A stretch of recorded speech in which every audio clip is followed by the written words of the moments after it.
Walang kamalay-malay ang isang mag-anak sa Antipolo na napasok na pala sila ng akyat bahay. Ang pag-atake ng kawatan habang tulog na tulog ang mga biktima sa pool sa CCTV. Nasa frontline ng balitang yan si Ian Suyu, exclusive.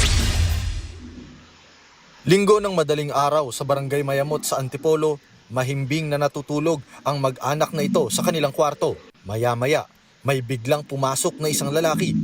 Tulog na tulog pa rin ang mga nakatira sa bahay. Dahang-dahang kinuha ng lalaki ang isang bag at saka sinuksok sa kanyang shorts. Hindi pa nakontento ang lalaki at may hinalughog pa siya sa gilid ng kama.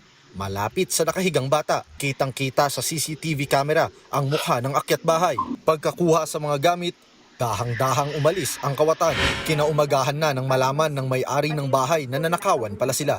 Yung kapatid ko po, nagtataka po siya bakit po walang tumunog na alarm clock dun sa phone niya. Then yung asawa ko naman po, ginising po ako kasi nawawala po yung wallet niya tsaka yung bag po niya. Nakaka-nervous na nakaka-trauma. Bago po nung time na 2 p.m., ay 2 a.m. na po yon.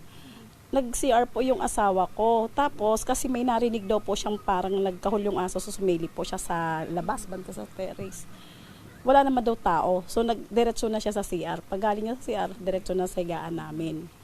So, sabi ng asawa ko, pwedeng nandoon na sa kwarto yung magnanakaw. Ayon sa pamilya ng biktima, nakasarado at nakakandado itong gate na ito noong gabing nangyari yung insidente. Kaya't hinala nila, tumalon mula dito sa gate at dyan sa siwang yung suspect sa kanya ginawa yung pagnanakaw.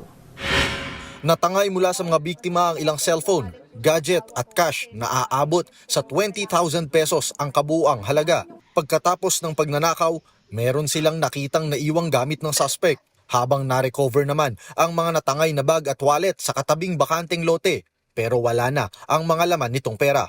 Hinala ng mag-anak, may kasabwat ang suspect. Mga nagkukunwaring nangangalakal, ganyan. Hindi mo kasi kabisado yung takbo din ng tao, di ba? Yung utak ng tao. Kung good intention ba or bad yung intention niya sa inyo. So, para sa akin, wag kang mag-a-approach talaga ng kahit sino. So, ayun. Kasi hindi mo alam, baka minaman-mana na lang yung bahay nyo nang hindi mo alam. Naipablatter na sa Antipolo Police ang pagnanakaw at inaalam din kung ang suspect rin ba ang dati nang nasangkot sa pagnanakaw sa lugar. Nagbabalita mula sa frontline, Ian Suyu, News 5. Mga kapatid, Julius Babaw po. Para sa komprehensibo at makabuluhang balitaan at talakayan, mag-follow at mag-subscribe na sa social media pages ng News 5.